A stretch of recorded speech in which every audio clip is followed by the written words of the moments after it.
Olá, nessa aula nós vamos consertar o seguinte problema. Na aula anterior, quando nós fizemos o login, foi feito este redirect aqui para um path que não existe. O ideal seria, da maneira com que está feito o nosso site agora, ele nos enviar após o login para, por exemplo, o /módulos, que é onde, em geral, o usuário vai poder verificar os módulos disponíveis logo após acessar a sua conta. Como sempre, vamos escrever um teste para isso. Então, quando eu acessar aqui o contas login, eu vou querer fazer um redirect para o /módulos. Vamos verificar como que funciona a funcionalidade de login. Então, acessando aqui o formulário, vamos inspecionar o elemento. Veja que, basicamente, para fazer o login, você vai precisar passar. Aqui, vamos ver a propriedade, uma chamada post com o nome do usuário e também com o password do usuário. Então, password e username. Então, vamos escrever um teste para fazer este post e garantir que ele faça o redirect para onde nós desejamos. Então, eu vou entrar aqui na página de teste login. Aqui a funcionalidade será parecida, então vamos aqui copiar o RESP, mas esse daqui será um RESP para a chamada post para o meu login. Então eu vou aqui passar o post. Só que se eu vou fazer login, eu preciso de um usuário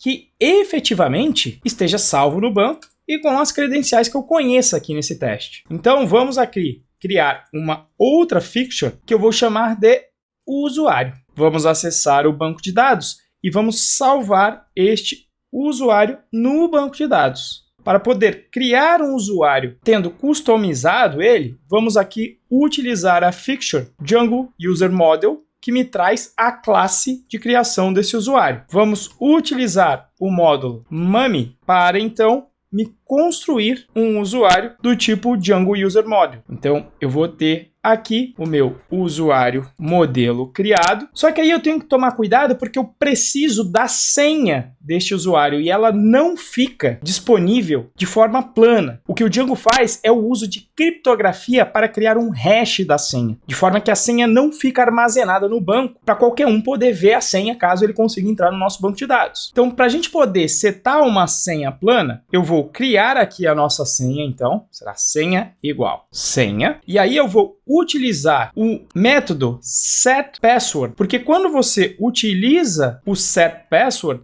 ele vai efetivamente utilizar a senha que aqui está e vai gerar o hash para a gente e salvar no banco novamente. Então, vou colocar aqui usuário safe e vou salvar. Para eu conseguir acessar esta senha que foi criada para o meu usuário, eu vou fazer o seguinte, usuário.senha plana igual aquela minha senha que eu criei ali. Por quê? Porque os objetos em Python são dinâmicos, permitem que eu crie atributos dinamicamente. Então, fazer isso na hora do teste é uma licença poética que eu considero válida. Inclusive, vamos aqui utilizar a variável usuário modelo, que é o que efetivamente criou o meu usuário. Feito isso, vamos então retornar como resultado desta fixture o meu usuário modelo. Vamos declarar e receber então um usuário antes de fazer a chamada post e vamos passar aqui então o dicionário que era esperado. Então o username que estava lá no formulário, eu vou passar quem? Justamente o e-mail do usuário e também é esperado o password. E aqui eu vou utilizar justamente aquela senha plana que nós criamos ali na fixture. Feito isso, nós vamos criar então o nosso teste do login acerca do redirect. Vamos utilizar a nossa fixture recém-criada RESP post e vamos verificar o seu status code, que deverá ser de redirecionamento,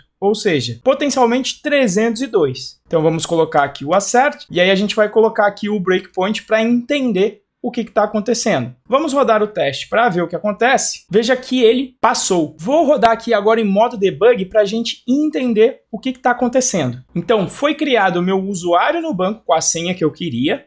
Eu emulei o envio dessas credenciais. Eu estou verificando aqui no meu RESP post que ele mandou um código de 302, que é o código HTTP para redirecionamento. E veja que justamente neste redirecionamento contém aqui a URL para onde a gente está enviando este usuário neste redirecionamento. Inclusive, a gente pode acrescentar aqui o teste desta URL, porque justamente esse teste tem que falhar porque ele não está me levando para o endereço que nós queremos. Então, resp URL vai ser igual, vamos utilizar lá o reverse do Django para levar o nosso usuário lá para a minha view de módulos. Eu vou até entrar aqui na URL para a gente relembrar. Olha lá, vai ser a app módulos view índice. Então, vamos colocar isso aqui, app módulos view índice. Vamos só consertar aqui o nome da variável e rodar o teste novamente. Veja que justamente agora fica evidenciado o comportamento inesperado. Nós queremos levar o usuário após o login para o /módulos/, mas o usuário está sendo levado para /accounts, /profile, /. Para consertar isto, vamos ler a documentação da parte de login. Aqui na explicação da view, ele informa que na chamada get, ele vai mostrar o form de login, que vai postar os dados para a mesma URL. E se você chamar via post, a view vai tentar submeter as credenciais. Se a credencial ocorrer com sucesso, ele vai redirecionar para uma configuração dentro do nosso settings que se chama login redirect URL. E ele está falando aqui, por padrão, ele leva para /accounts, /profile, que é justamente o problema que a gente está tendo. Então, para resolver este problema, vamos copiar aqui o login redirect URL e apontar para onde a gente deseja. Então, vamos pegar o nosso settings e criar aqui aquela variável. Vou criar bem perto aqui do usuário, porque faz sentido a parte de autenticação ficar perto do usuário. Então, vou colocar aqui aquele valor esperado, que é o /módulos/. Feito isso, vamos rodar o nosso teste novamente. E aí, veja que o meu teste passa. Vamos homologar, acessando a nossa aplicação novamente. Vou colocar aqui o e-mail e a senha. Quando eu clico em fazer o login, veja que justamente ele me levou para o endereço esperado.